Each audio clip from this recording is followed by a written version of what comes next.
Hey everybody, welcome back to the 78th episode of Taps and Patience. I am AJ with Audacity Micro, here with Harrison of Precision Ingenuity. How you doing, Harrison? Tired, but good. Same. I feel like we say that a lot, but Yeah, we're also both always super busy. yeah. No, it's been good. My main mill, the Haas, has been running nonstop for the last couple weeks. And last for the last week for sure, every day, 8 hours a day, and it's both a good feeling, but it's also stressful because I'm working on a 200-piece order, and I'm getting close to the end of it, but it's basically tied up that machine for the last week or so, and I desperately need another machine. And I've been running some jobs through the Tormach, and they've been fine, but every time I use that machine, it's like it's not the Haas, and you got to slow everything down. And I'll program the part on the new Haas, and it's like, oh man, that's going to take 5 minutes, and then I go move it over to the Tormach, and I'm like, that 5 minutes just turned into 28 minutes for the Yeah. same thing. So, but I mean, it's still making good parts, and it's still, right now, it's been a huge blessing to have to keep other parts flowing while the main machine's just been running parts day in, day out.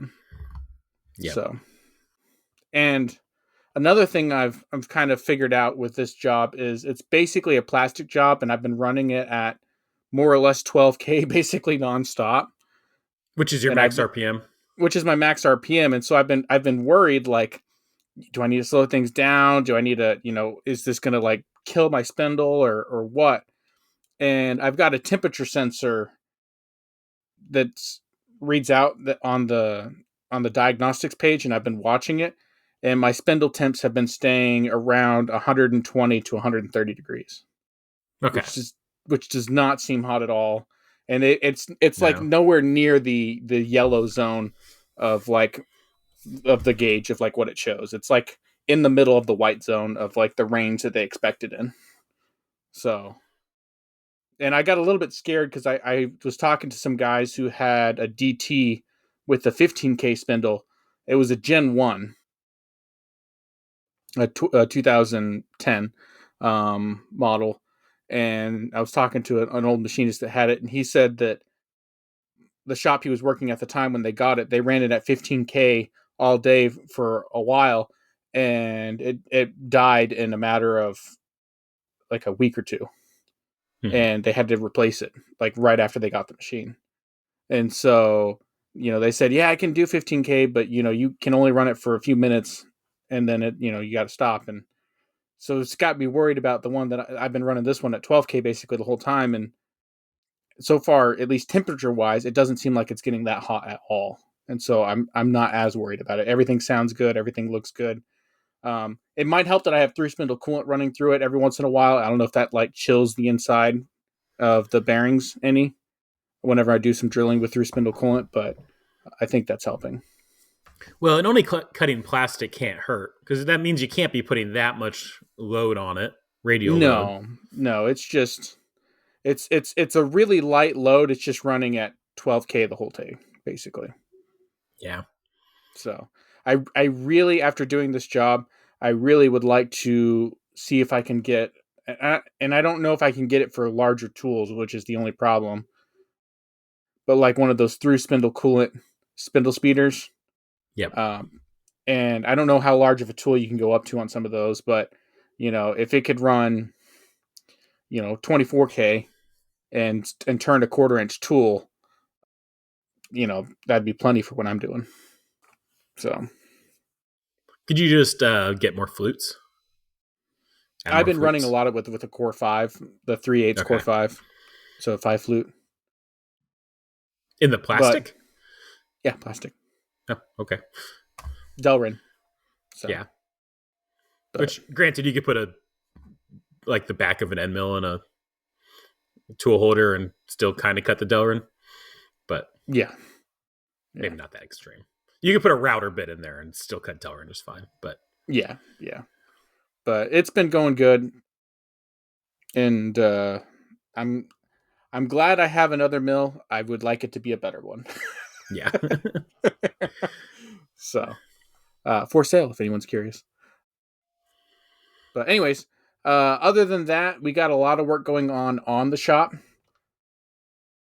We have we've been changing the sheet metal on the outside of the building. It's all been really nasty and rusted out.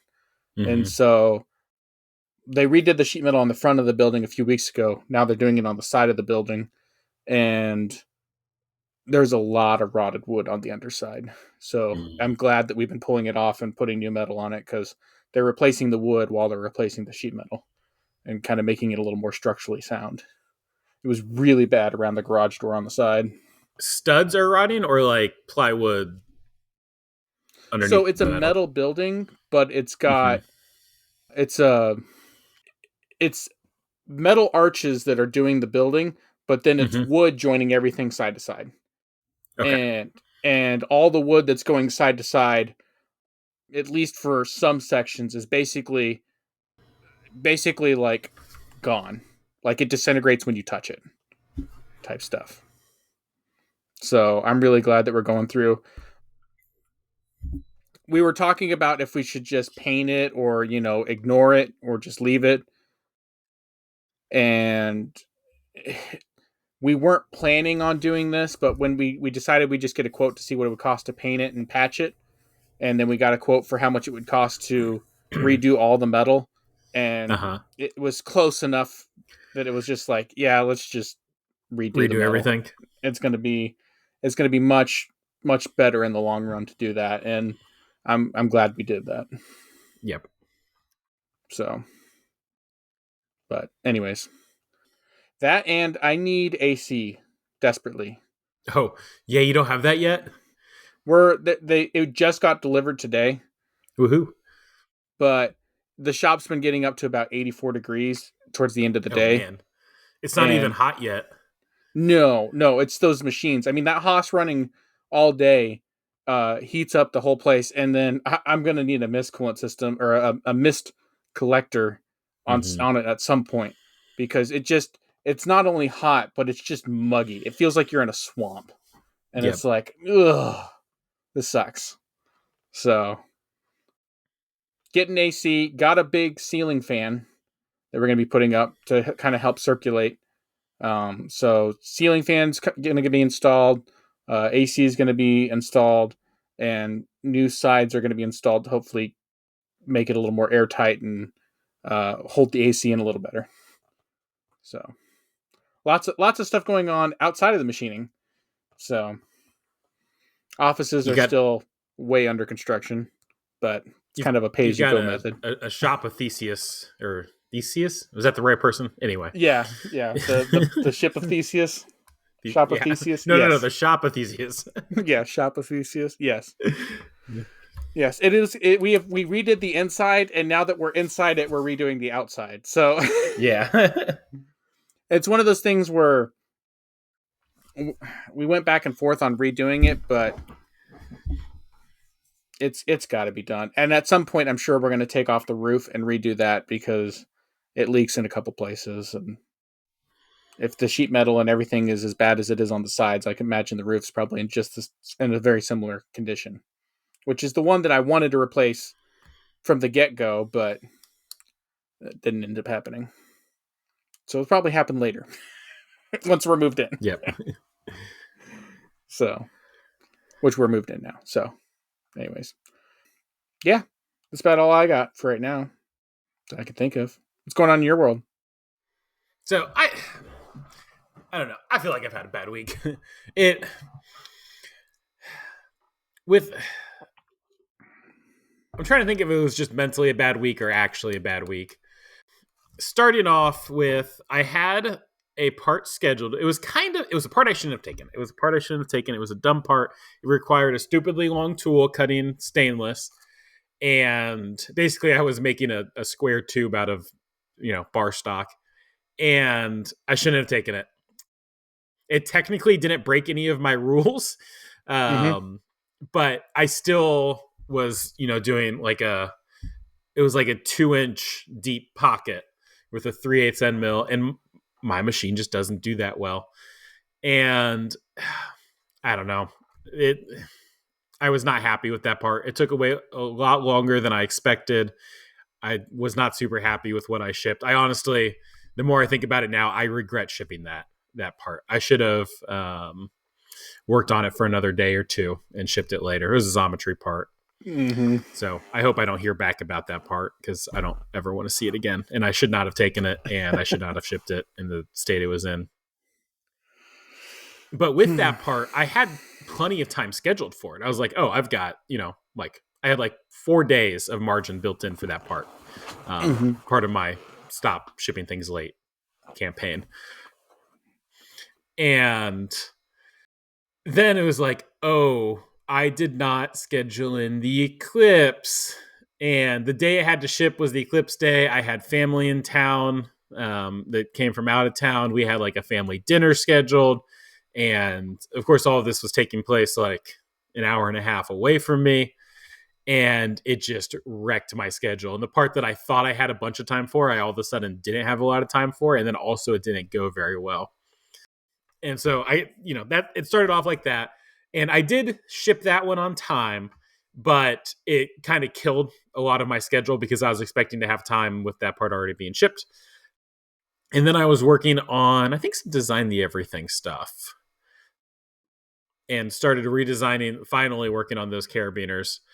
And that, like, the redesign of that just took longer than I expected. I got the fixture made. I need to still make a couple more inserts. But before I could get the first carabiner made on the new setup, I then got pulled off to start working on this part that I'm working on now. And as I was working on it, the first one, so I was programming it, and then I got a call from my wife that was like, I need you inside now. And I walked inside, and my oldest daughter, who's just about to turn 8, her face was just covered in blood. Her nose was bleeding. Her eye was big and swollen. And apparently she was jumping off of her bed, which I had literally just told her not to do earlier that day. But she was like jumping off of her bed and somehow missed, I guess, and hit her face on the corner of her bed, on the wooden corner. And like, at the time we weren't really sure if it was like just a really bad black eye or what.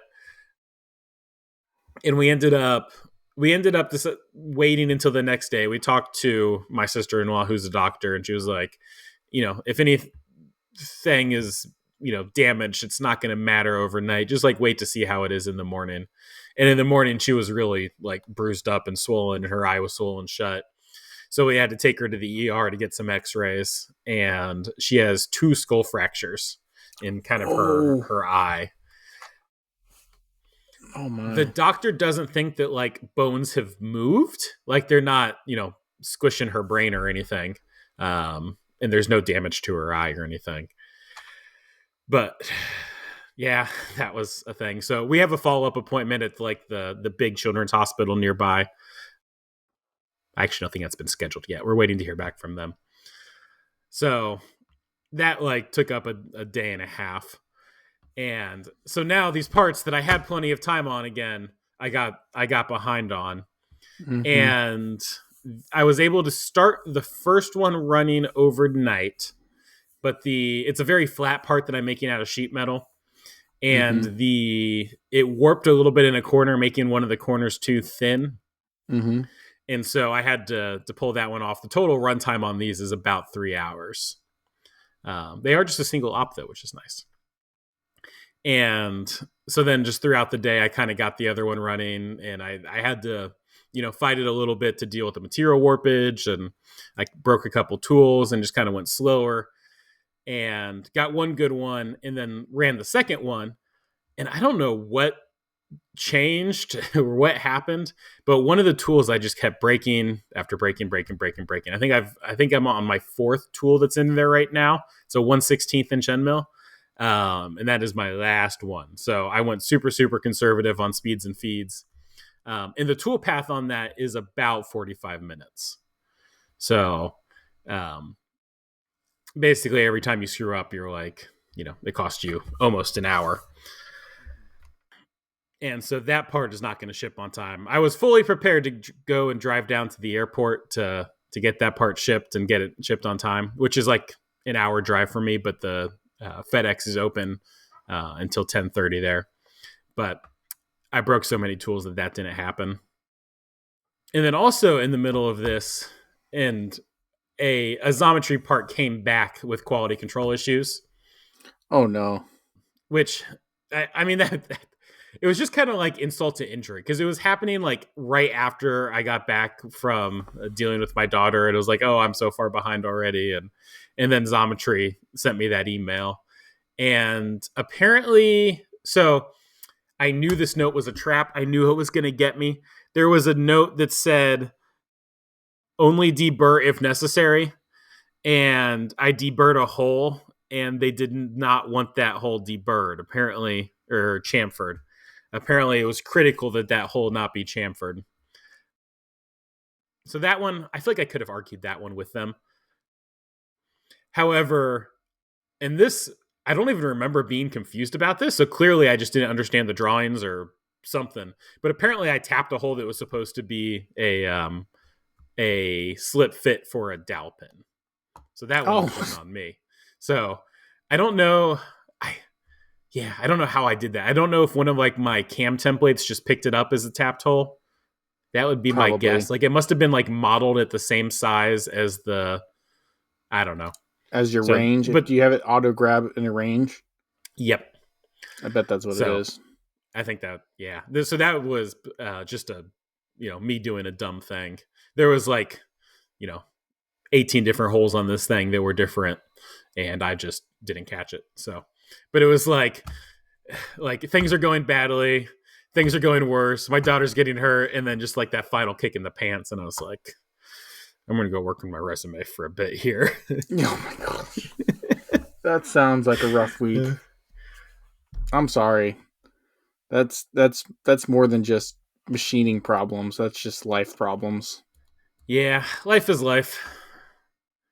But I don't know. We're making parts now. I'll make parts tomorrow. My Xometry board has been fairly dry lately, and I'm kind of afraid it's because I screwed up that and my score went down. What's your score too? Thing. I don't want to talk about it. Oh, is it pretty low? It's pretty low. I'm not proud of it. But what was my train of thought? Oh, okay. So I have plenty of stuff to work on for Scott. Where that's fine. I have some YouTube stuff that I'm way behind on. I've had a video recorded for like 3 weeks that I haven't edited yet. So I started editing that during my long runtime part today. So I have encountered it's not an issue with Profit First, but just a thing that I am dealing with now because of Profit First. It's not a problem with Profit First, to be fair. So before, I was using the Xometry credit card for all of my business expenses. Mm-hmm.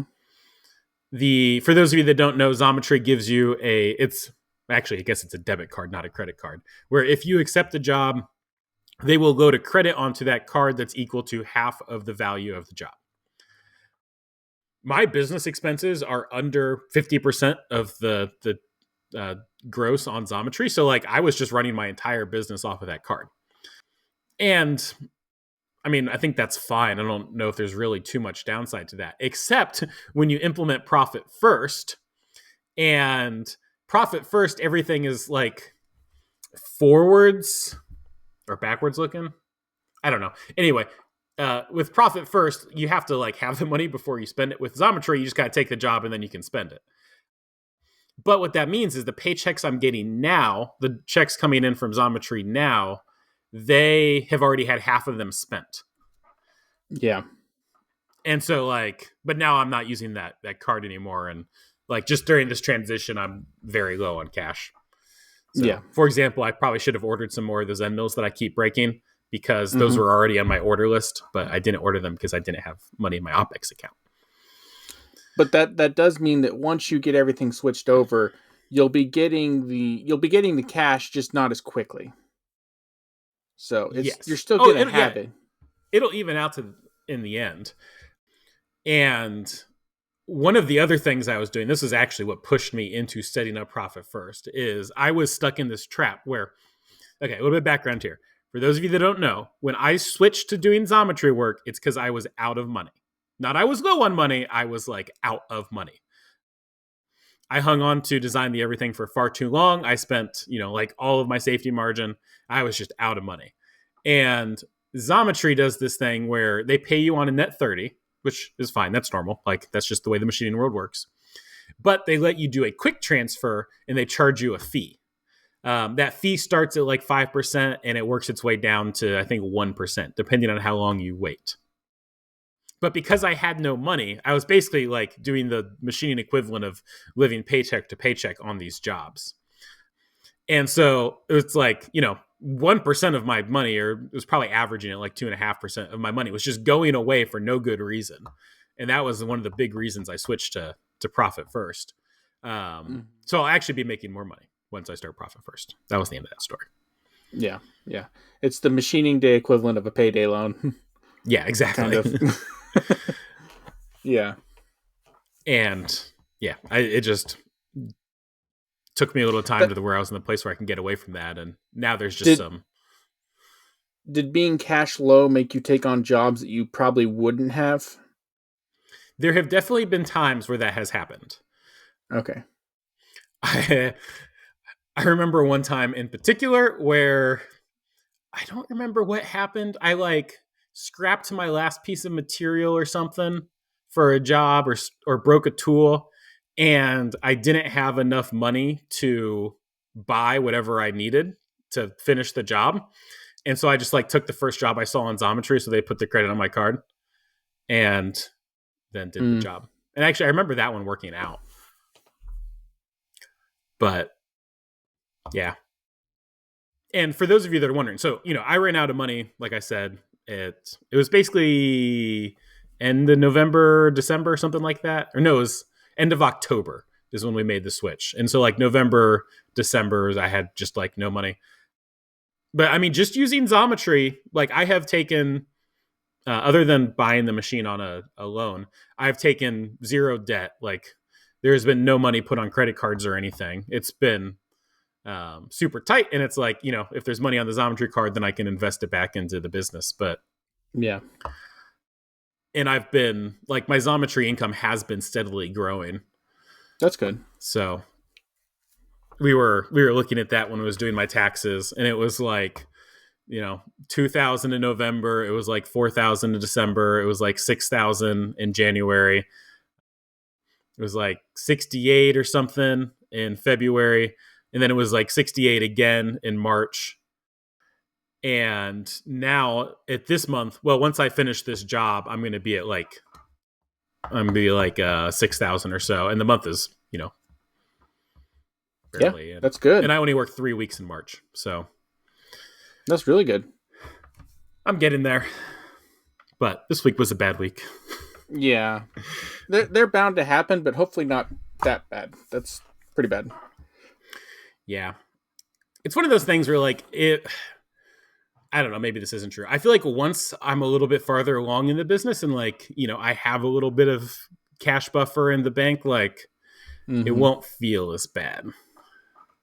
Yeah. Right now we're having the cash problem. As you can probably hear, every time I come on the podcast, we're spending money left, right, and center, and it's just, it's stressful. It is stressful. Yeah. And we're not as efficient as we were we're almost as efficient as we were in the old shop. And it's just, getting this machine up and running at capacity and utilizing it more efficiently, and trying to do that while also working on the shop and setting things up. Like every time I turn around, there's 4 things that need my attention all at the same time. And it's just, I'm getting pulled in too many directions. And, it's like, I need to do this to bring in money, but I need to do this so I can bring in money more efficiently. Yeah. And so I need to buy this because I'm dying of a heat stroke.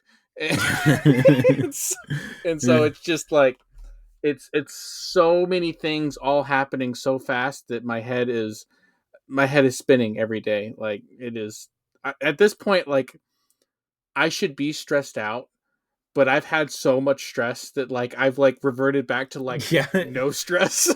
Yep. it's like it's like it's like you're so stressed out that it's like everything's fine. It's that guy, that meme of that dog drinking coffee while the house is on fire, and it's like it's fine. Like Yep. we're good. And I But don't know. I had a couple, stress-free weeks there, or at least less stress weeks.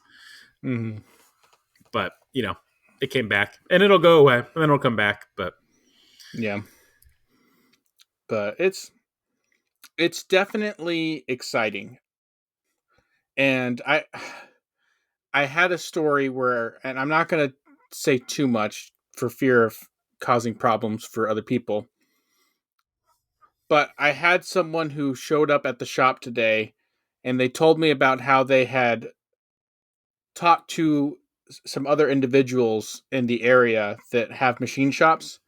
And he basically told me that while talking to those individuals, it was brought up that there were some parts that they had done in the past that we were now doing, and they said that they just couldn't compete with us with our mm, quality and our price and our lead times. And so that made me pretty happy that we're going in the right direction. yep, And to be fair, some of our prices have been way too cheap recently. I've been way underselling what that machine can do, or what I should be charging for it.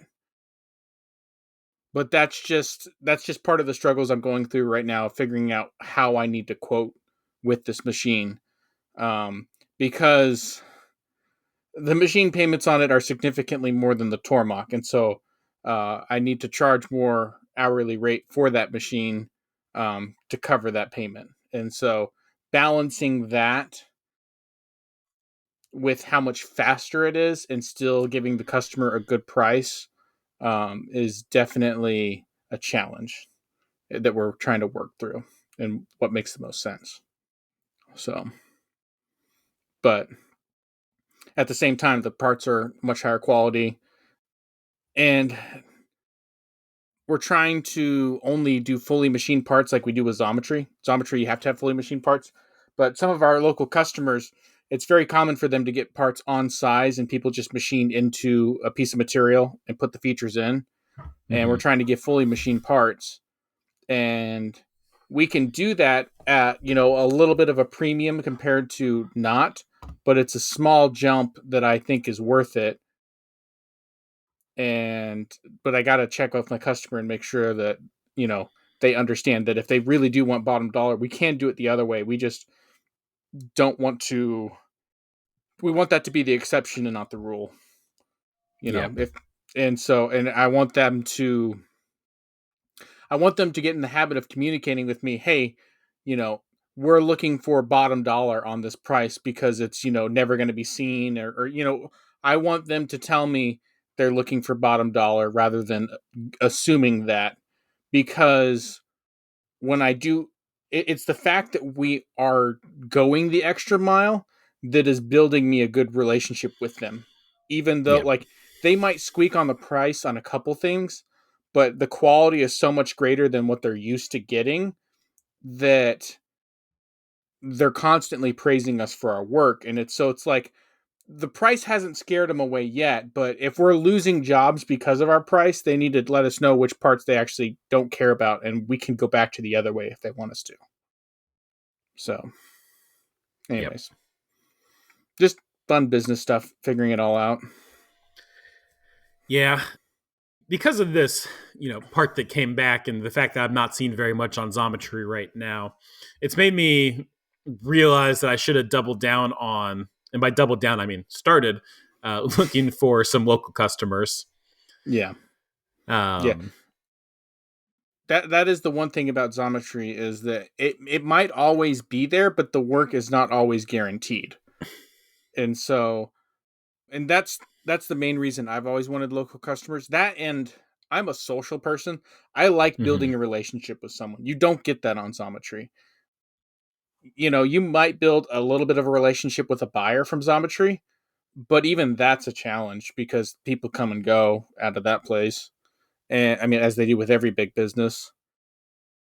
And I like building that relationship with that customer and going to them and being like, okay, what's actually important? What do you need? And then I can also look at their prints and I can be like, hey, this is dumb. Can I do this? And they're like, oh yeah, go for it. That's actually a much better way to do it.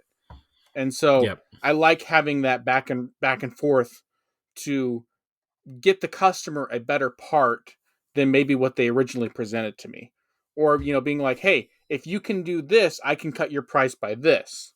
And so on and so forth. And I like that two-way back and forth. And, if I ever have a problem with Xometry, it's like, okay, here's a phone call, wait 3 days, the part's late, and I get an answer. Yep. and then they're mad at me. And it's like, okay, do you want me to just like assume one way or the other and then risk getting marked? Like, I don't know. It's catch 22. It's one of those where you're screwed either way you go, almost. Yep. So Do you? So I was thinking about some of the work that I would have to do before reaching out to local people. I probably need to have my website built, and I probably need a business card. so That the seems like the bare can, minimum for me. the website can be pretty generic. You could do a Yeah. one-page deal. Like, you don't have to go crazy with it. It will help you pick up, newer businesses or, smaller places, but I feel like big businesses and large companies, they're more of a relationship. You gotta know Yeah. someone who knows someone to get in, and they don't really care what you look like. That's been my experience. And so, but for your smaller businesses, of less than 20 people or something, then that might make a difference because then the person you're dealing with is probably the owner, and he'll probably go check out your website. Yeah. Versus That's when you're fair. working at when you're looking at a big company that's existed for a long period of time and they've got a purchasing agent, he'll be like, where do I send a PO to get it quoted? What email do I send it to? And in that sense, having a business card with all that information is probably more valuable than a website. Yeah. That's fair. I was talking to someone today about parts, and he worked at. I'm not going to say it was a company that is like CVS or Walgreens or in that boat.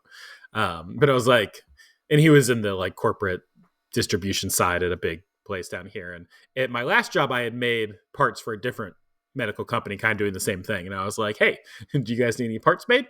He was like, I'm not in the right area on the pharmaceutical stuff, but I have a monster truck. And then we got in the conversation like, well, how do you send me parts? And I was like, well, you just have to send them an email. I was like, do you have a card? Well, no, I don't have a card. Do you have a website? No, I don't have a website. It was just Yeah. like, oh, yeah, I need some base level of preparation for this. Yeah. So if you do your website, I do a single page. I do something where people can send you, a contact form where they can fill Mm-hmm. out and it'll get emailed to you. Your location, maybe a little bit about you, but honestly, I have found that the more generic you can make it, especially for small companies, like it's much harder for me to get into places if if their questions are, what machine do you have? What can you do here? What can you do there? And versus being like, okay, tell me what parts you have and I'll tell you if it's a good fit. And, let my quality speak for me rather than judging me. Cause it was really bad when I only had the Tormach Mm-hmm. because they're like, oh, you got that. And it's like, I just need you to give me a chance. Just like, let me make a part. Like, and I've even gotten to the point now where I would be willing to make parts for free or for cost of material on a trial basis just so they can get samples of my work in their parts and then they can evaluate it from there. Because my quality will speak for itself. If you can give me parts to make, I will make them and then you can go from there. Would you ever consider making a like sample part that you send out? That was something I was thinking about. I've wanted to do that for a while. I don't have the time. I've got Yeah. too much going on right now. It is. It is on my list of things that I have a strong desire to do, but it is not going to happen anytime soon. We're probably still booked up for another 2 weeks on the Haas before I can even consider anything else. Which is ironic because I'm looking for more work. But I want to get, like I said, I want to replace my Tormach with a different machine, and I want to get more work so I can justify that. So, and right now we're busy enough that like I'm getting to the point where I can start to justify it, but this is a little spurt and I need it to be a constant stream. So, we'll see. Yep. But yes, I would if you could find some custom parts that you could do to use this demo, especially because your parts are so small, you could almost ship them in like an envelope or something. Yeah, I was kind of thinking something along the lines of a coin. I could do some like microfluidics channels in them. I could drill some small holes.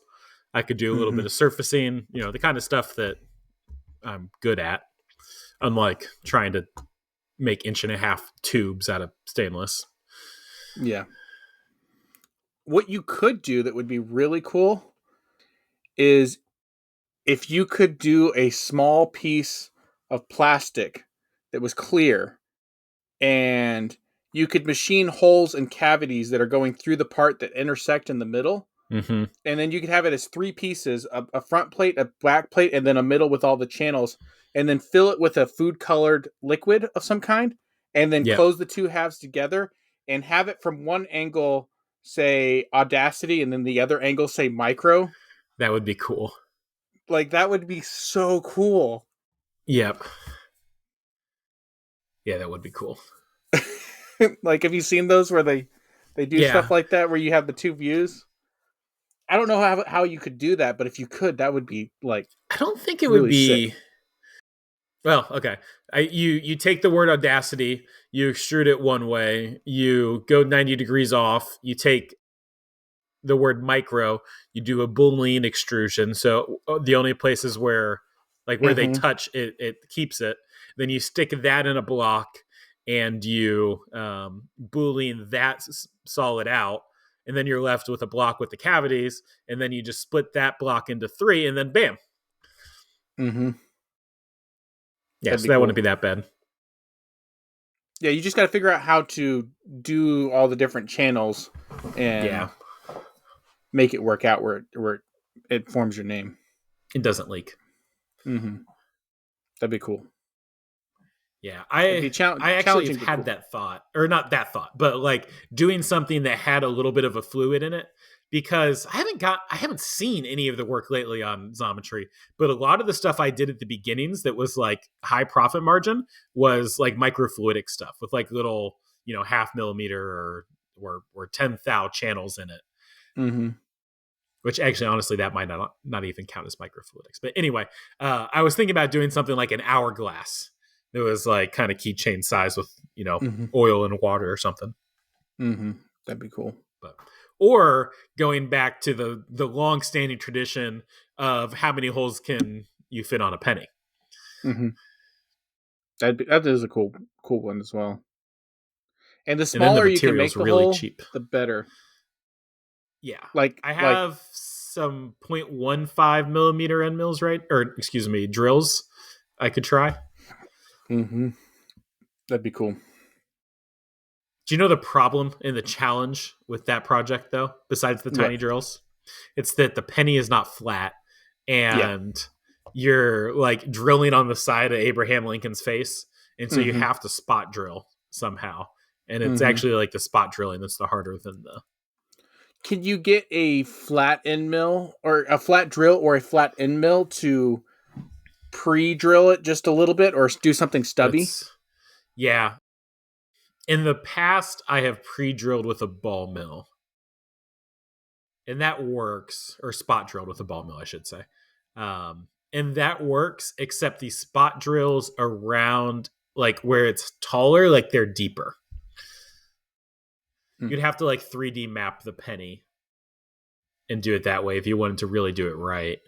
Well, if you have something that's really stubby, like a really stubby drill that's Yeah. flat bottom, I believe flat bottom drills don't deflect as much. I don't want to use a 0.2 millimeter flat bottom drill though. That's true. I don't even know if they make those. That's true. It's very That's where you small. need like a tiny EDM and just Yeah. do all the holes that way. There is a OM2 for sale for $7,500, but it has the 80K spindle in it. Oh, OM2. Is yours an That's what I have. OM2? Oh, Yeah, mine's okay. an OM2A. It has the 80K spindle in it, Oh my. which the 80K spindle is like a glorified Dremel. Mm-hmm. So like there's not going to be a lot of material removal rate on that thing, but oh boy can it do small tools. Mm-hmm. That's crazy. I didn't know Yeah. they made an 80K. They used to. I don't know if they still do. It's literally I, like an NSK Dremel kind of thing. It might even be air driven. oh, really? Yeah, no tool changer or anything. Oh, so it's not like a BT or any kind of Nope. taper. Nope. Direct Oh, clamp. It reminds me of the Pocket NC V250. It's a lot like that. interesting. Yeah. But that machine was only like $7,500. It's like, if I had more money, I would want to take that machine and turn it into like a shaper, like a broaching machine, like Mm-hmm. Adam the machinist does. That would be so cool. Interesting. I But didn't know that I machine have even existed. neither that time nor money. I mean, nobody knows about the 40K spindle on my machine. It got made for like 6 months one time. Hmm. Yeah, now it's just 30 or 50. Yeah. Which, if you were to get a new one today, would you get 30 or 50? Oh, definitely 30, I think. The 50 just wouldn't have as much torque and stuff. And I don't know. I guess if the nature of my work did actually get smaller, but at least on Xometry, there's not enough of the really small stuff. So I would have to go to 30K. Honestly, like the 20 taper is not the right choice for Xometry work. It's the right choice for the kind of work that I want to do, Mm-hmm. other than like a small HSK. But like I keep doing these parts that take, even like an inch tool stick out. Like cutting, like facing a wall that's an inch high is a pain. It's really hard to get good finishes on that 20 taper. Gotcha. And I think some of that is my spindle is kind of slowly dying. Um, but I think some of it is just, when your taper is only an inch and a half long, like an inch tool has a lot of leverage against it. What about the Pocket NC machine? Do you think that would be more rigid or less rigid than your machine? The new one? I mean, there's a lot less mass there. Mm-hmm. The But it's... taper, I think, is by nature a little bit more rigid. Mm-hmm. I can't imagine the motion axes or the frame being more rigid just because Yeah. I have probably 3 times the mass. Yeah. I wondered about that. But I don't think I ever run into machine rigidity. I think it's taper and Taper. spindle stuff I hit first. How can you tell the difference between spindle rigidity and machine rigidity? I mean, it's just guessing at this point.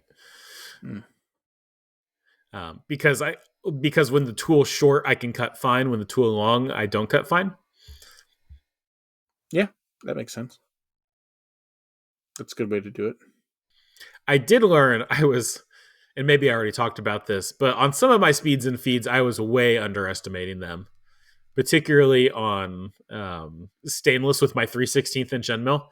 I tried out the speeds and feeds that the Harvey calculator spat out, Mm-hmm. and it was like 25% lower SFM and like 25% lower feed per tooth, but the optimal load was like 8 times higher, Mm-hmm. and it cuts way better now. It leaves better finishes. The material removal rate's a lot faster. It sounds a lot better. Yeah. It's like, oh, Yeah. I'm still used to wimpier machines. Yeah, no, like I was running parts on the Tormach this week, and I ended up breaking two tools on it, and they were really, really light loads compared to what I've been running in the Haas. And it was just vibration and chatter that just caused them to implode, just because it couldn't handle the load I was trying to give it. And it's just like, you know, it is a good machine. I don't want to rag on it too much. It's just you got to know your limits. Yep. And I think the same could be said for any machine, but especially when you get smaller, you're just become more aware of what those limits are. Ironically, though, it sounds like you probably need to test your machine and figure out where those limits are a little bit more. I can tell you where the limits are with a 2-inch stick out on a 3/8 inch diameter end mill. Oh, okay. So you've been running 3/8 tooling with that? Oh, for the dumb part that I hated and struggled with. Yeah. How did it do with that? Not well. Not well. I got better speeds and feeds. I was able to improve them to where they maybe not sounded great, but sounded not awful, Mm-hmm. and left a acceptable-ish finish, but it took some tinkering.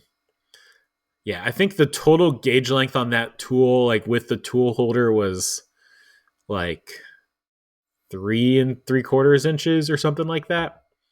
And when the backside of my tool holders are only that big, and there's only about 200 pounds or 300 pounds of drawbar force on those little ISO 20 tapers, it Yeah. wasn't happy. Why Because I do you think need to go up to 3/8? because I took a dumb part. I could have probably done it with a longer stick out on a like 1/4 inch end mill or something, but it was such Yeah, a long was stick it just out. length of cut that you needed? Is that why you did 3/8? Yeah. How long? Well, Did, it was the total pocket depth was about 2 inches. okay. The like actual wall that I was cutting was 1.5 inches. So you didn't want to get like a 1/4 inch tool that was stub flute and just a long reach? I was trying to go with as wide of a tool as I could, just Gotcha. because that would have been what kind of stick out is that? So it was like 2 divided by 0.25. Yeah, I don't know. I guess that's only an 8 times D stick out, which doesn't sound too awful. No, Harvey goes up to 12, I think, on most of their Yeah. diameters. I don't know if that would have been better. I don't know. I would look at that. I use a one a 3/32 tool that's 3/4 of an inch stick out from Harvey. So what would that be? Um, so 0.75. So yeah, that's about an 8 times or 9 times D Okay. tool, and I use it all the time, and I have no issues with it. It does phenomenal. And I use it I to slot parts. I So have done much longer stick outs on much smaller tools, but I'm not used to it on anything quite that big. Because some of my small tools are like 20D. yeah, Those are the ones where Xometry will be like EDM required, and then I do it with an end mill. yeah. So I would definitely, if you have a part like that that's dumb, I would look at like a 1/4 inch tool with Yeah, a long stick out. I think your machine will like that much better, that probably would have been a smarter way. especially because you have the RPMs. So Well, it was stainless, so I don't remember what it was running, but it was probably like 3,000 or so 2,000. I run. I've been using the Harvey speeds and feeds a lot, and Mm-hmm. like in like 1/4 inch tooling, I'm running almost 12K in stainless. 12K Okay. RPMs in stainless with like a 1/4 inch or an 1/8 inch tool. Like somewhere in that range is where I get up to 12K in stainless, and I'm just like, that is way faster than I thought was possible with stainless Yeah. and a And that's cutter what of the that Harvey size. is that what Harvey is saying or That's what Harvey's saying on their calculator interesting. for Okay. for like high speed for high efficiency milling strategies. And so like the step over is like nothing, and the SFM is like 600 or 700 SFM, and I'm just like, gosh, that's so freaking high.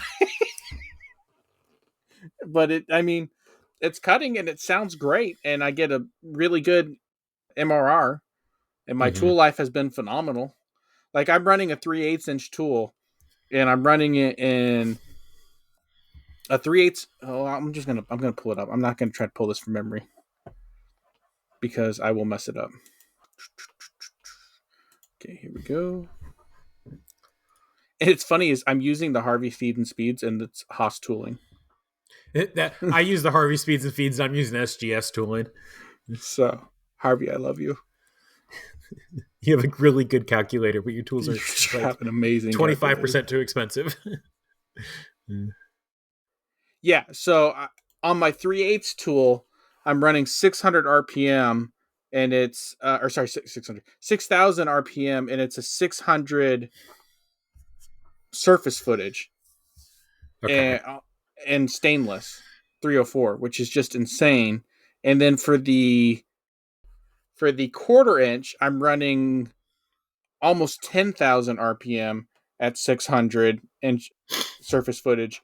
And then once I drop below that, I'm up at 12K the whole time. Interesting.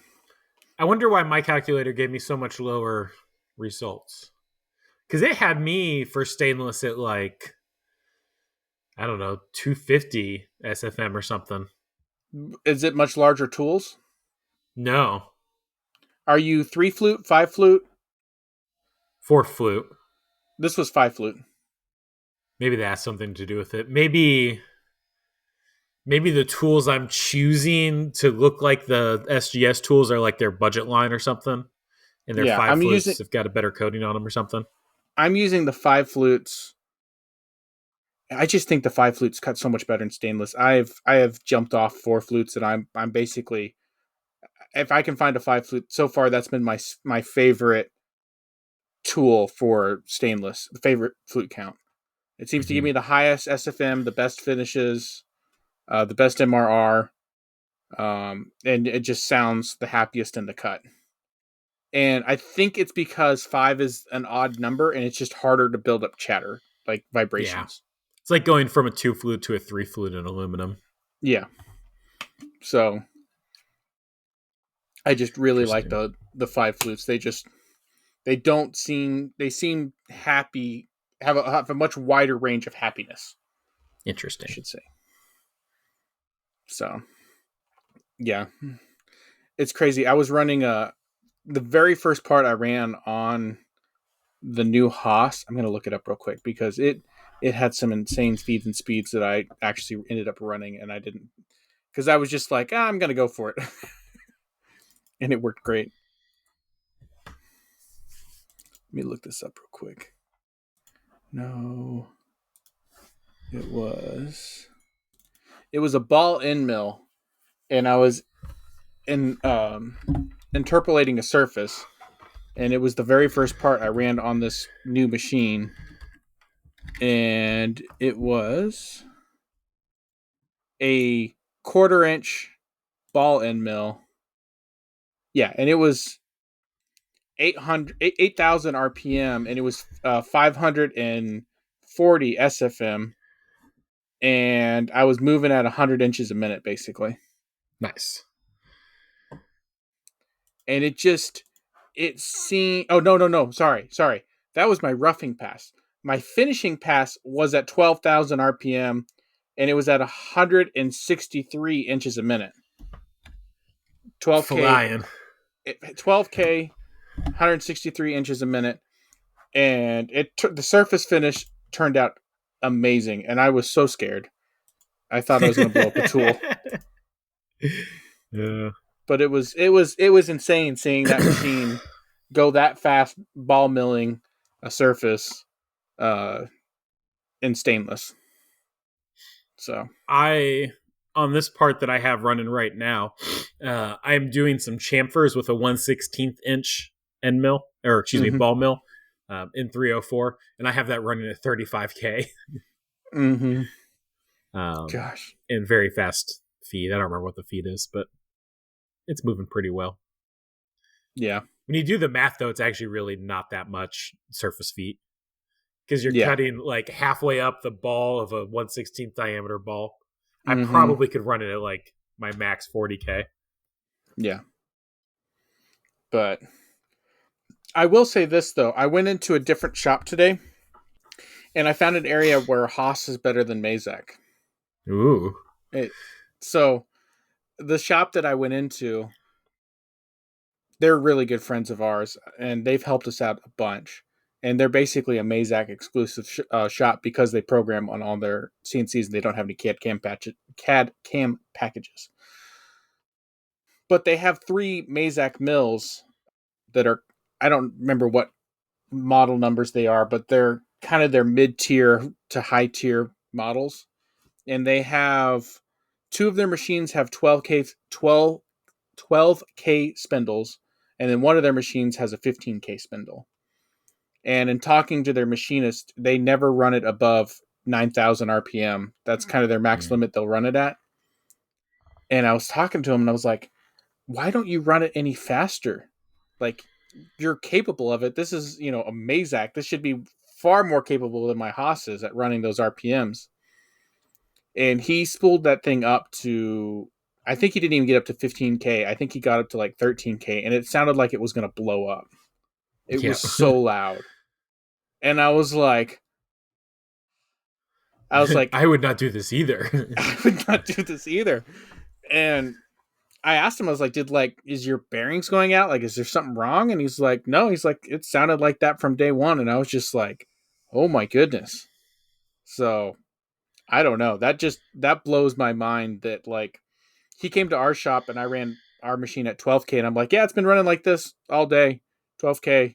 And he's like, it's so quiet. He's like, he was blown away. He was like, yeah, he's like, I'd probably run our machine at higher RPMs if it sounded like that. And so I don't know why and he had like 3 or 4 of the same machines, different years. And I mean, his newest machine was like a 2018, 2019, and it sounded horrible compared to, it wasn't like a bad sound. It was just a loud and obnoxious sound. I don't know Yeah. how to describe it.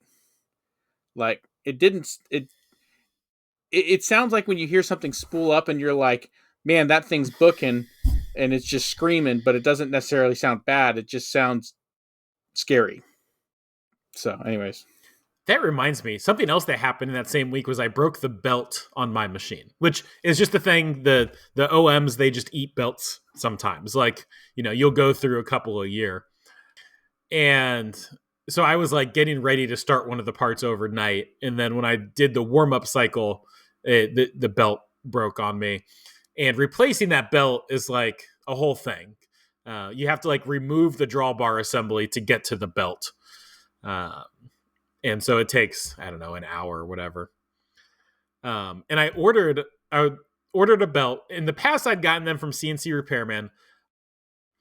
And I went to check out with him, and his shipping was like $20. And I was like, okay, I don't mind paying you more money, but $20 for shipping is kind of unreasonable when your prices for the belts are already more. And so I went and I found another place that was selling the same belt. Mm-hmm. And it was like $25 plus $12 shipping or something like that. And so I ordered 2 of them.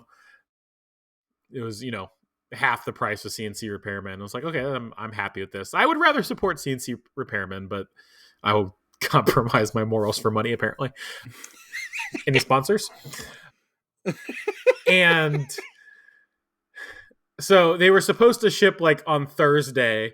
And then on Monday, I got an email. And so like they let me place the order. Like I looked on their website. I read the description. I placed the order. They took my money. And then on Monday, I got an email that was like, we're canceling your order. There's a minimum order quantity of 174. Oh my it's like, Why does your website not handle this? Oh Why my is this goodness. not written down anywhere? Why do you only figure this out once I get the order? Yeah. It's like, come So on, guys. so that means you're buying it from CNC Repairman Yeah, that means I'm regardless. buying it from CNC Repairman, which I really hope I don't lose a belt because that was my spare. Love it. Or not. Anyway, it was dumb company. Speaking of sponsors, we have Patreons who sponsor our podcast. Unlike that one stupid company, I would say their name. I can't remember who they are. I will say the name of the Patreons, who I do love, unlike that company. Huge shout out to our Patrons, particularly our $10 a month Patreon members. They get their name read. Those Patreons are Chris Zajic, EJ from Nocturnal Welding, Simon, Chris at Thought Bomb Design, and Jake Brownson. We have a couple other Patreons and other tiers. If you would like to join either at the $10 a month tier and get your name read out every time, or at a lower tier, you are welcome to do so. Also, shout out to Paul who joined on the free level. So I don't know if you get anything on the free level, but it means you're paying attention, and I appreciate that. If you are watching this on YouTube, we also have a audio version of this podcast. If you are listening to the audio version, we also have a YouTube version with full video where you can see my very well-stained shirt. Yep. Yeah, that's all I got. I don't know. There's probably more announcements, but I'm tired. No, you're good. I think you got everything. So something small business shout out. Something. Something. It's been a long week for all of us. Yeah. All right, I would start playing music now, but I don't have any for this week. All right. Well, I guess I'll do a silent outro. This will be a silent outro in remembrance Not of a how silent horrible outro. this. That'd be a really bad podcast content. Well, I guess no background music, but I guess that's my definition of silent because I can hear myself think. Because the music always throws me off sometimes. It's my goal. But I was going to say a silent. We'll have a moment of silence in place of music. We'll have a moment of silence for how bad this week was for both of us. Just kind of that. All right, that's good. So, for those of you who've been hanging out with us, we appreciate you guys hanging on to the end. We get loopy. For us, it's definitely late. About 10 minutes before the podcast starts. Yeah. This is past both of our bedtimes when we're meeting this week, just because of how our schedules worked out.